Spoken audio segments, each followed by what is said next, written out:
Ok, bonsoir à tous et à toutes. Nous allons donner un cours donc, ce soir sur les derniers jours de Pessah, c'est-à-dire le 7e et 8e jour de Pessah, 8e jour à l'extérieur d'Israël, puisque, comme vous le savez, en Israël, la tradition reste comme c'est marqué dans la Torah, que Pessah est 7 jours, un jour de fête au début, un jour de fête à la fin, à l'extérieur d'Israël, pour des raisons de calendrier et historiques.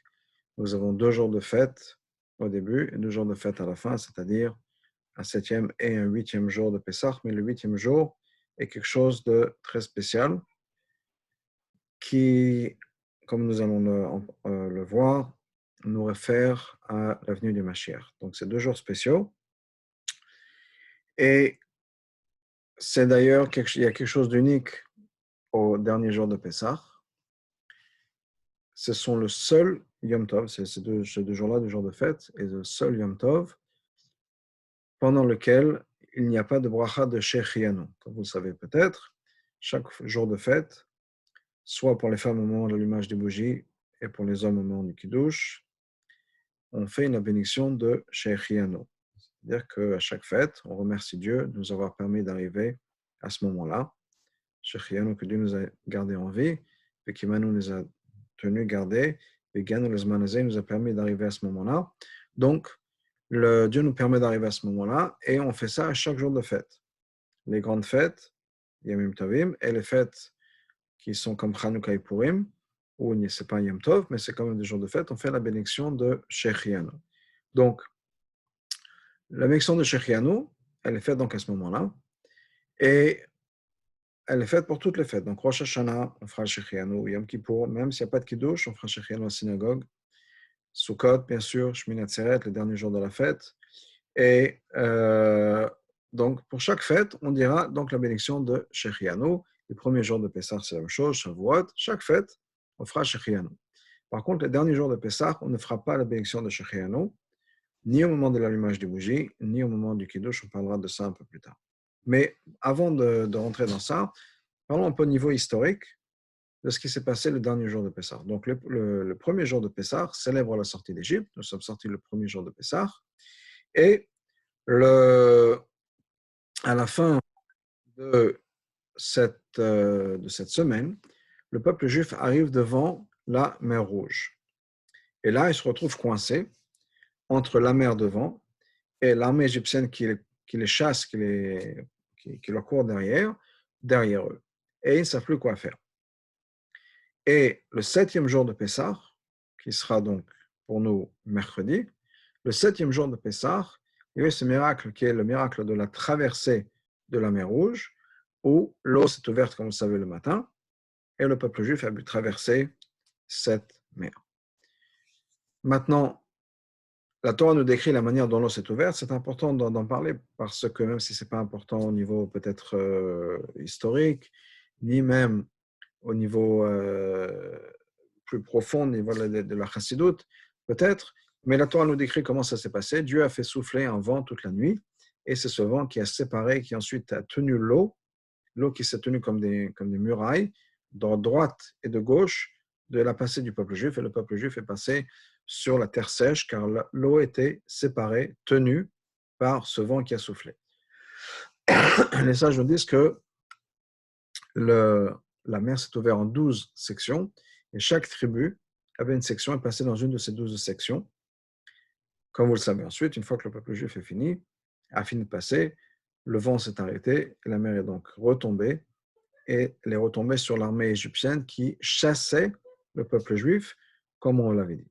Donc, à ce moment-là, ce moment de la traversée de la Rouge se passe le 7e jour de Pessah, et ce sera donc le jour que nous allons célébrer mardi soir et mercredi, puisque mardi soir, demain soir, nous allumons ces fêtes, c'est Yom Tov, il y aura les bougies, Kiddush, repas de fête, etc.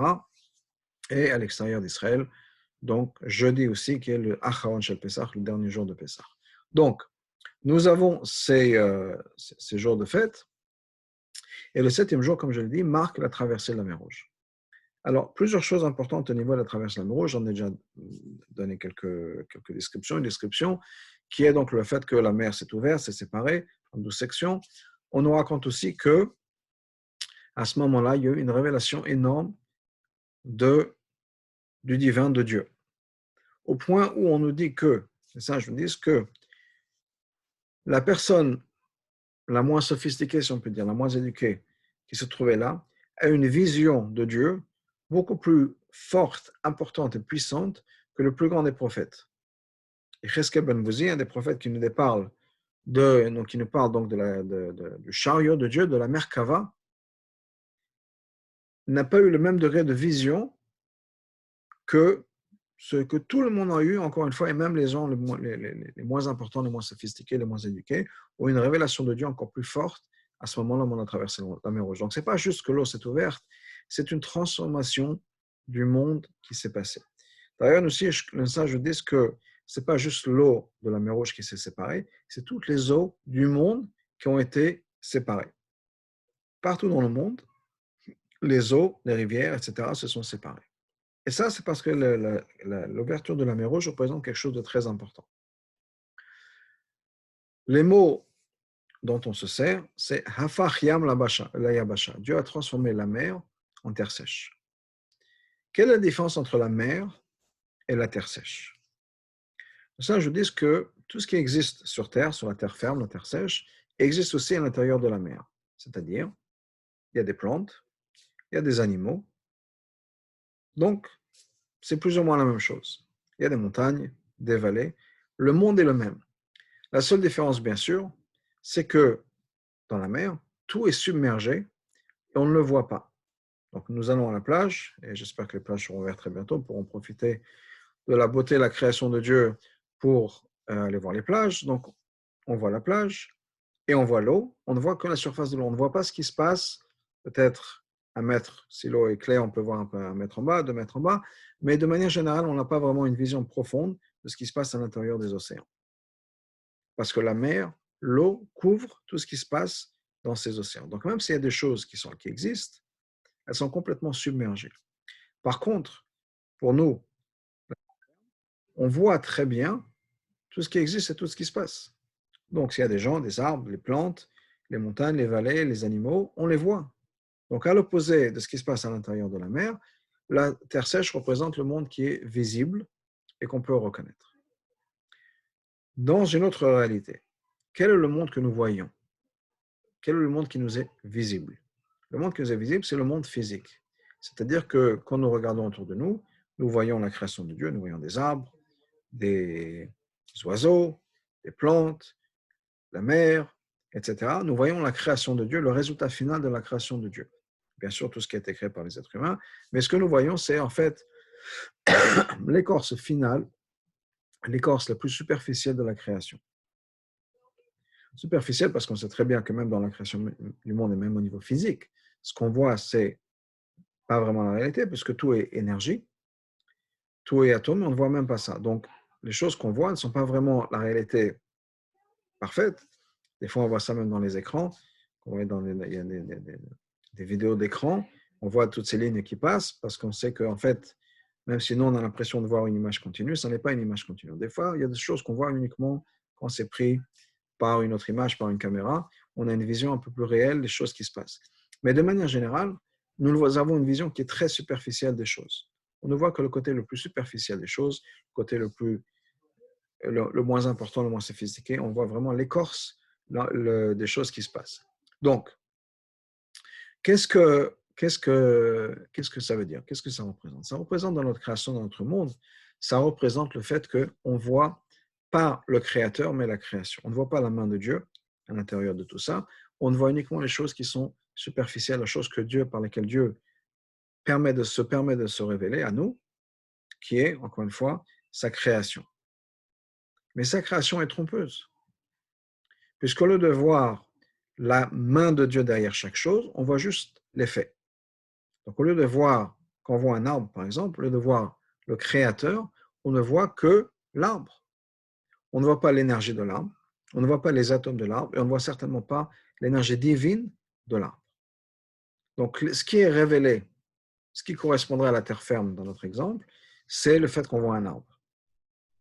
Ce qui est le côté mer des choses, donc couvert, submergé, c'est l'énergie divine qui crée constamment la réalité qui est autour de nous. Et nous n'avons pas conscience, c'est couvert. Comme la mer couvre les océans, nous, cette réalité divine et spirituelle des choses, l'essence même, la réalité, la vraie réalité de l'existence, nous ne la voyons pas. Au moment de la traversée de la mer Rouge, quand les sages nous disent, basés sur les versets, que Dieu a transformé la mer en terre sèche, ça veut dire que les choses qui sont d'habitude couvertes ont été révélées, la mer est devenue la terre sèche, et les choses qui sont qu'on voit d'habitude ont disparu. Donc, pour nous, la vraie réalité, l'essence des choses, Dieu, est devenu révélé au moment de la traversée de la mer Rouge. Et c'est ça le sens de la traversée de la mer Rouge, c'est ça le sens du 7e jour de Pessah. Ce n'est pas juste la traversée de la mer Rouge, ce n'est pas juste le fait qu'on a été sauvé, c'est important. Il faut remercier Dieu pour le fait qu'on a été sauvé, etc. Mais c'est au-delà de ça.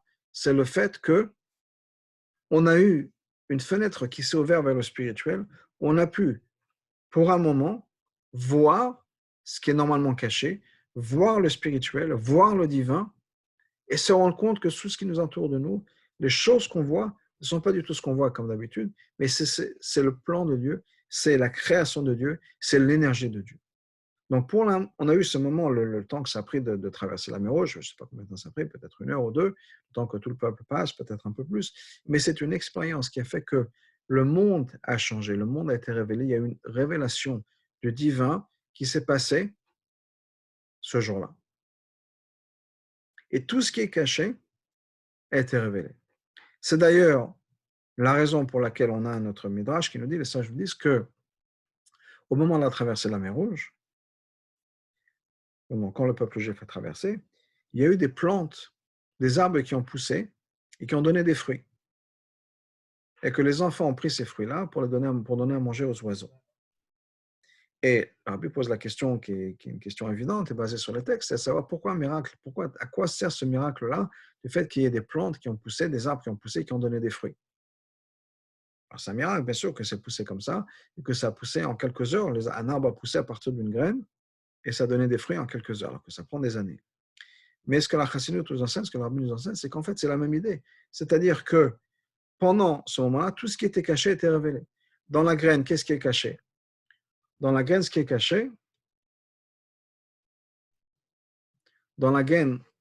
caché, c'est le potentiel de l'arbre qui va pousser des fruits. Donc, étant donné que tout ce qui est caché est révélé, cet arbre et ces fruits qui vont sortir de cette graine se sont révélés tout de suite. Donc, ce n'est pas juste un miracle qui s'est passé, c'est le fait que cette énergie qui s'est passée à travers le monde, cette énergie de tout ce qui était caché est maintenant devenu révélé. Donc, tous les potentiels cachés à l'intérieur des choses sont révélés. Et ça, c'est l'idée, bien sûr, de Mashiach. Quand on parle de Mashiach, c'est quoi? Ce n'est pas juste des miracles, ce n'est pas juste qu'on aura tous plein d'argent, ce n'est pas juste qu'on aura des choses qui vont pousser sur les arbres, des vêtements qui vont pousser sur les arbres, etc. D'ailleurs, beaucoup de gens ont peur de l'avenue de Mashiach. Malheureusement, il n'y a pas de raison d'avoir peur. Il faut être très content de l'avenue de Mashiach, c'est que d'une bonne chose. Et si des gens avaient peur de savoir qu'est-ce qui va se passer avec mes affaires, etc., comme Mashiach vient, je crois qu'on a aussi une question qui est plus ou moins résolue. Mais on travaille de la maison pour beaucoup, donc on pourra prendre nos ordinateurs et travailler à partir de là où on sera avec l'avenue de Mashiach. Mais pour revenir à ce que je disais, c'est que l'avenue du Mashiach, c'est quoi? C'est que ce qui est caché va être révélé. Ce qui est caché, c'est le secret, si on peut dire, de la création. Le secret de la création, c'est quoi? C'est que Dieu est partout et c'est Dieu qui crée tout. On ne le voit pas en ce moment. En ce moment, c'est-à-dire depuis la création du monde, le monde a été fait d'une telle manière où ce qu'on voit, ça n'est pas Dieu, c'est sa création. Et il faut, par sa réflexion, par déduction, réfléchir, comprendre que s'il y a un arbre et si le corps humain fonctionne de telle manière, et si l'univers a un équilibre parfait qui fait que les planètes peuvent être là où elles sont et orbiter comme elles le font et ne pas collider les unes avec les autres, etc. Et qu'on a assez de gravité pour faire en sorte que le monde puisse exister, pas trop, ni pas assez. Tout le fait qu'il y a cet équilibre harmonieux parfait dans l'univers, à partir de ce genre de choses, on peut réfléchir et trouver et déduire qu'il y a un créateur, que rien ne se passe de manière automatique. Et comme pour reprendre l'exemple qui a été donné des milliers de fois, de la même manière que si on va renverser de l'encre sur des pages de papier, il n'y aura jamais un dessin ou un poème ou un roman qui va sortir, même si on va essayer 100, 1000 fois, 1 million de fois de verser de l'encre, jamais un poème ne va sortir de ça, jamais un roman va sortir de ça. Ben, c'est la même chose si le monde est tellement organisé, d'une manière tellement parfaite, il n'y aura certainement pas, ça ne s'est pas fait par tout seul et pas par hasard. En tout cas, donc, l'avenue du Mashiach, c'est quoi? C'est cette révélation du divin qui est cachée à l'intérieur et qui va se révéler à l'œil nu. Donc, nos yeux deviendront capables, à un moment de l'avenue du Mashiach, de voir le divin. Donc, Mashiach, c'est quoi? C'est ce qu'on appelle dans la Chassidut Giloui et Elokut, c'est la révélation du divin. Ce qui est caché va être révélé finalement avec l'avenue du Mashiach. On verra exactement le but de la création, qui est pour l'instant caché. On verra le divin Dieu qui crée constamment ce monde-là, et on le verra à ce moment-là révélé. Ça, c'est l'avenue du Mashiach. Donc, ce qui s'est passé le moment de Shvi Shel Pessah, le 7e jour de Pessah, c'est peut-être une petite fenêtre vers l'avenue du Mashiach.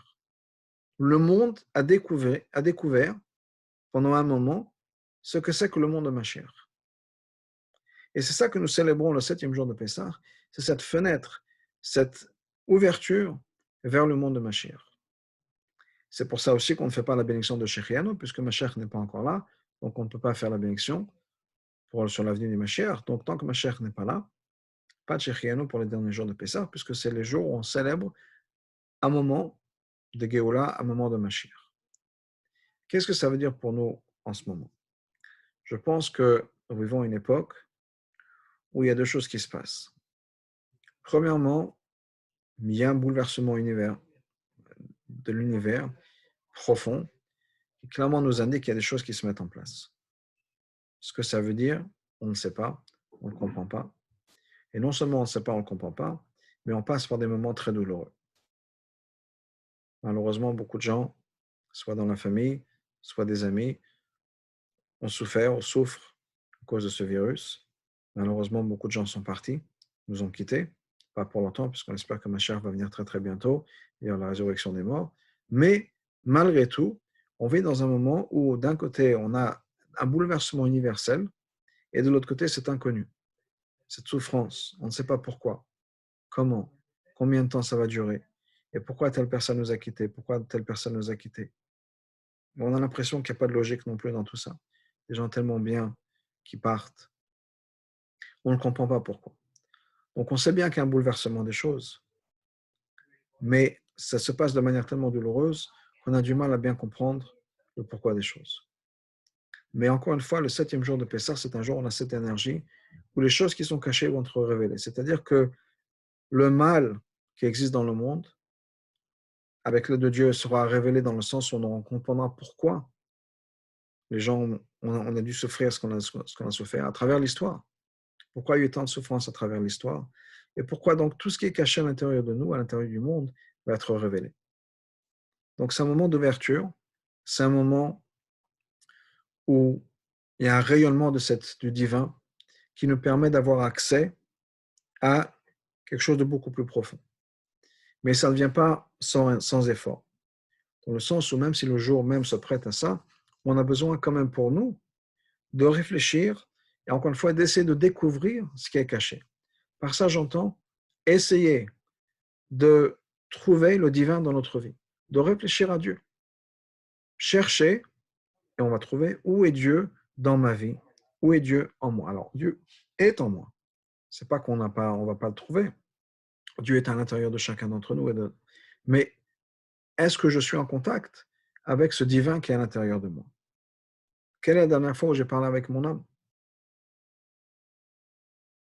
C'est-à-dire que ce jour-là, c'est un jour où on a besoin aussi de réfléchir et on a pas mal de temps, puisque les services religieux sont quand même un peu plus rapides compris à la maison que à la synagogue.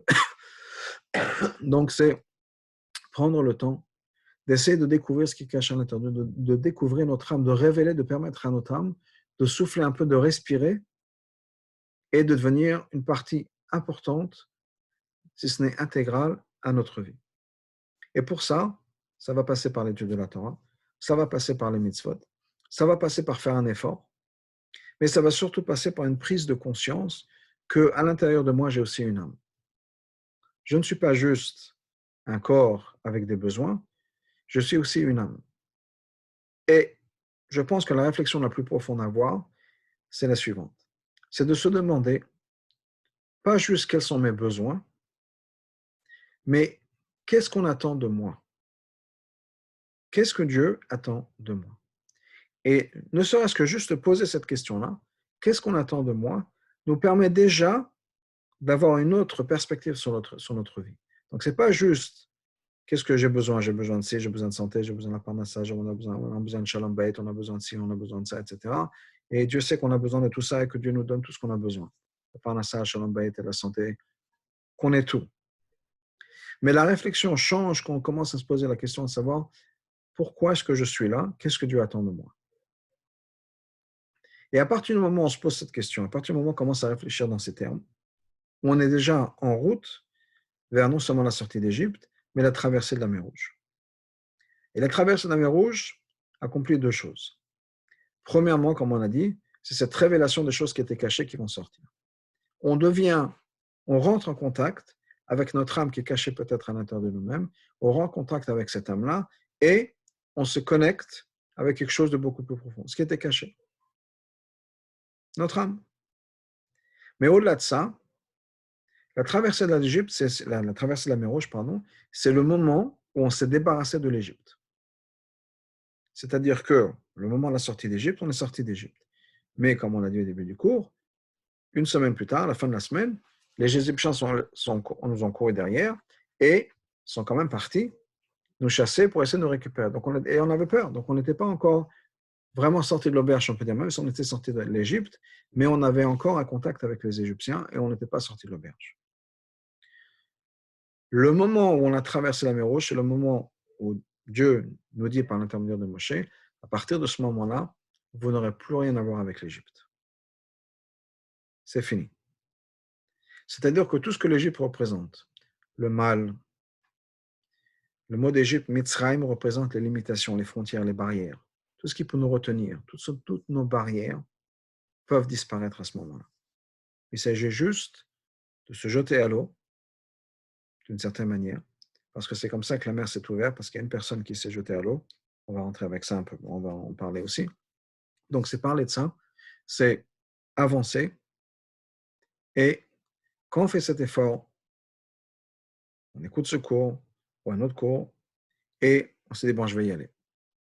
Je vais commencer à réfléchir, pas juste à ce que moi j'ai besoin, mais aussi ce qu'on attend de moi. Cette réflexion nous permet déjà de changer notre perspective sur la vie, de nous changer notre perspective sur tout ce qui se passe dans notre vie, tous les problèmes qu'on a, et ça devient une autre discussion. Donc ça, c'est le 7e jour de Pessah, un moment très important. Certaines communautés ont l'habitude de rester réveillées la nuit de Shvish Pessah, le 7e jour de Pessah, c'est-à-dire de la nuit, c'est pour nous, cette année, de mardi à mercredi. Je ne sais pas si je recommence ça nécessairement ou pas. Cette année, on a besoin d'être en bonne forme et bien reposé. Mais en tout cas, donc, c'est un moment important où on doit réfléchir, prendre conscience de notre âme, lui donner sa valeur et sa place, et se dire que si on a une âme, on a besoin de lui donner sa place, on a besoin de réfléchir à elle, on a besoin de se dire qu'est-ce que je peux faire pour mon âme, qu'est-ce que je peux faire pour Dieu, qu'est-ce que Dieu attend de moi. Si je suis là, c'est que j'ai une demande, c'est que Dieu attend quelque chose de moi, je suis là. Ça, c'est le 7e jour de Pessah. Comme je l'ai dit, c'est un jour de fête, c'est Yom Tov, donc c'est comme Shabbat dans le sens où il n'y a pas de travail, il n'y a pas de téléphone, pas d'électricité.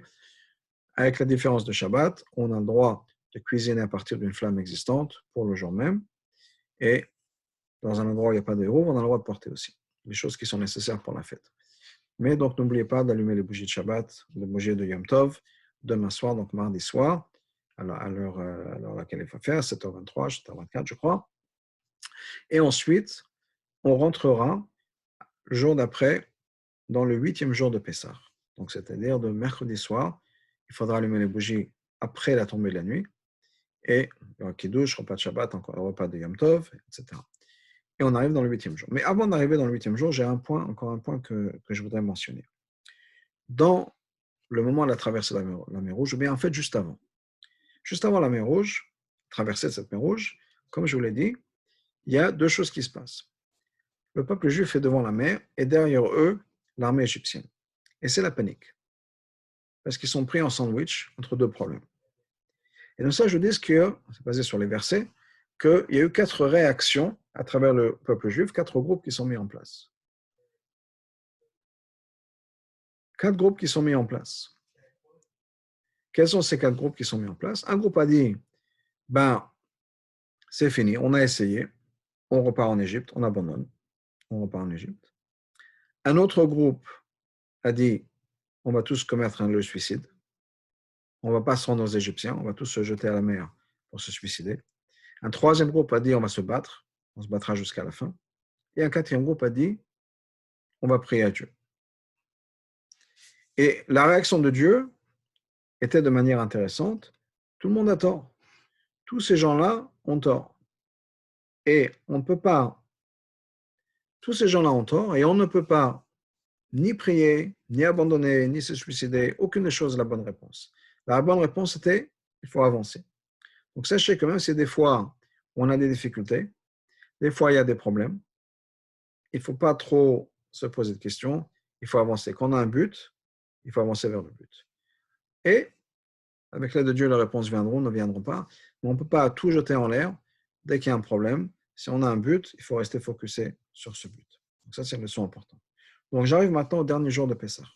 Acharon chez Pessah, ou bien le 8e jour de Pessah. Alors de manière générale, le chiffre 8 est toujours connecté avec l'infini et donc avec l'avenue du Mashiach. Il y a plusieurs choses qui sont reliées avec le chiffre 8 et l'avenue du Mashiach.